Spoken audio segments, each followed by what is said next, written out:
Hey guys, today I just wanted to talk a bit about battery hens, battery chickens, battery farming, all that kind of stuff. I know we're all well aware of a lot of stuff, but I've been to a couple of different chicken places lately, kind of doing my research, having a look around before I get my own chickens, and I've been to battery farms in the past when I was vegan, just to kind of know what see it for myself, so I knew what I was kind of waffling on about if I was talking to someone about not eating meat and what have you. And I'd forgotten what it was like. So I have already done this video a couple of times, and I waffled on, being the waffler that I am, so long that I went over time each time. So I've got it all written down in a note form. Pardon me, this time, so I'll try and run through it, alright? Now, I should mention too that I don't have notepads in my house, so here's a handy tip, right? I have, like, you can get those absorbent paper towels. Now, I use these to clean and dust off benches and stuff like that. So I write my notes on that, and there's hardly any ink or anything on it. And then I put it in a drawer, and then when I want to wipe down the benches, I use this for that. And actually, when I finished wiping that down, I put it somewhere near the fireplace, like in a compartment, and it dries out, and then I use it to start the fire for kindling. So rather than get a notepad and throw the paper out, blah blah blah. Anyway, alright, now I'm waffling on again. Now I'll go through these quickly, alright? This is just some points. A lot of you probably know some of these points, some of them you might not know. Number one, battery hens are so overcrowded it's ridiculous. The place I went to the other day, there was a hen per square foot of ground. So it's like putting a person in a closet for their entire life. It's just way too crowded. They shouldn't be like that. Especially the battery ones where they're in cages and they actually have to stand on the cage itself, so their feet are covered in sores and stuff like that. And all their feathers, a lot of them that I saw were all gone around their neck through putting their heads through the wire to get food and what have you. So they're just way overcrowded. It's ridiculous. I know that the farmers have got a certain quota of chickens and eggs and whatever they have to get to, but there must be a better alternative. Most battery hens never see the light of day. So they're actually incubated, raised and grown and killed all in artificial light or in sheds. So I think that's pretty rank. Every animal should at least see the sunlight or be able to get into the sunlight at some stage of their life. Most battery hens don't. Number three, they also don't go anywhere near grass for their entire lives or dirt. So they're in that cage.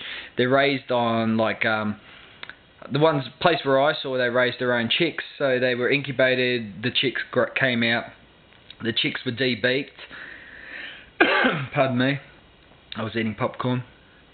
So part of the beak's actually cut off when they're a baby, and then they actually are raised in it's like the shed that I saw. They had like wood chips on the ground, so their instinctive nature of scratching around the grass and scratching the dirt and pecking for insects has denied them their whole life, so they never even see grass or dirt. Number four, chickens are often bleached as part of the manufacturing process. So if they've got a whole bunch of these, inside chickens that have been grown and what have you inside, sometimes they don't get the flesh colour that they like. They like that nice, light, pinkish, whitish kind of colour for us consumers. And it often comes out like a tinged brown colour, so they sprayed them with a form of bleach. Pardon me. Form of bleach, which is basically the same as what people clean their toilets with, to bleach them off to make them whiter and more appealing. Number five, dead chickens that have died in the cage system are often minced back into meal and fed to the existing chickens. So a lot of chickens are made to be cannibalistic, even though because they're not aware of what's in their food. They just eat their meal. They don't know what's in it, of course.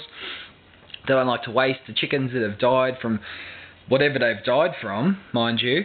So they're processed through a big mincer. Not all battery places do this, but some do it, and they put them through the meal to increase the bulk of the meal. So chickens are made to be cannibalistic and eat whatever killed that chicken, which is rank. Number six, steroids are often used in the process of developing chickens. So steroids, obviously we all know steroids are no good for people.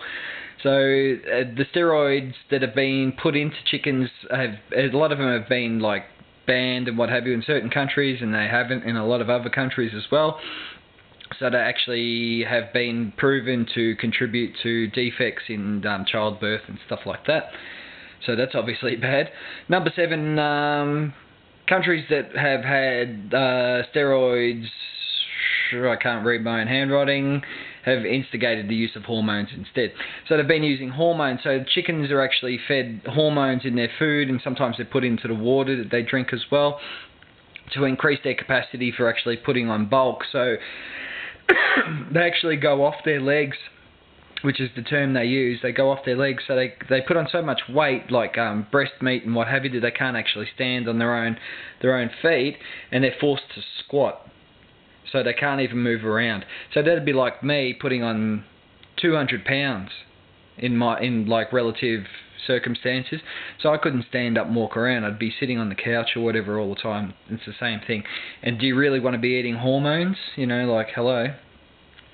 Number 8, because of the mass system of chickens, blah blah blah blah, parasites are often apparent in a lot of chickens, but they can never be. Basically, a lot of chickens have got certain parasites on them and what have you, like, you know, ticks and what have you, but they've got so many chickens in there and they're so packed in, they can't go around and check every chicken.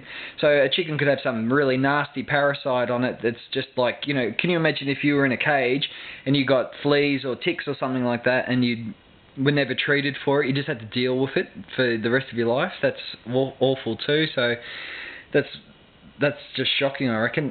So is number 9, which is the increase in disease in chickens over the past few years, blah blah blah. Now, so if a chicken gets a disease, like a human equivalent of or anything, tuberculosis, cancer, whatever, something, you know, not as horrific, they actually, not only do they have to deal with it and not get treated or checked by a vet or anything like that, they will actually keep producing. So you might be buying a bunch of eggs that have come from chickens that have diseased chickens. Now, if I gave you an egg or fried eggs for breakfast and I said to you, oh, my chicken's got a few diseases and parasites on it, but don't worry about it, you'll still eat the eggs. You wouldn't eat the eggs, would you? Honestly, I wouldn't eat them.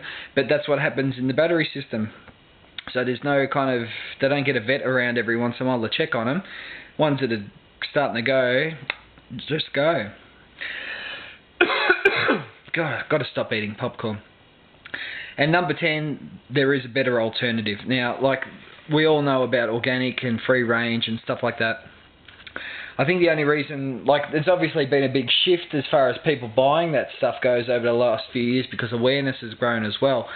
But I think that if we do, you know, I know you go to the supermarket and they're there and there's the normal ones, and times are tough, don't get me wrong, I know as well as anyone, but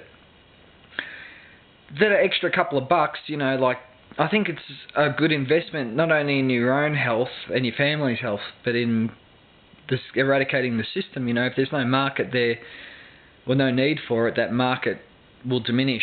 So if we can just, you know, maybe, like, if I'm kind of scrounging, I've only got 40 bucks or whatever for my shopping, I'll buy, say, like, you know, maybe buy the home brand biscuits or something instead, and say get a couple of bucks or whatever, and then get the free range or the organic. I know it costs more, but there's always a better alternative. Cool. If you want to check out any videos and what have you too, there's a lot. There's a few on YouTube if you just put in battery hens that are really eye-opening. The RSPCA has a lot on their website too, which is well worth a look. I think it's responsible for us to have a look and know what we're eating, rather than just kind of blindly, you know, going along. And there's a lot of good, I feel like I'm jumping on the bandwagon a bit, even though I've always eaten organic and free range. But there's a lot of good sites and causes, campaigns that are going on at the moment. Freedom Foods, Choose Wisely, Chicken Out, and a couple that I don't remember. I should have written them down. But yeah, cool. Any thoughts on it, just pop them in the comments too, because I always like to read people's thoughts and stuff like that too. Cool. Alright, take care, see ya. It's hot here. It's real hot.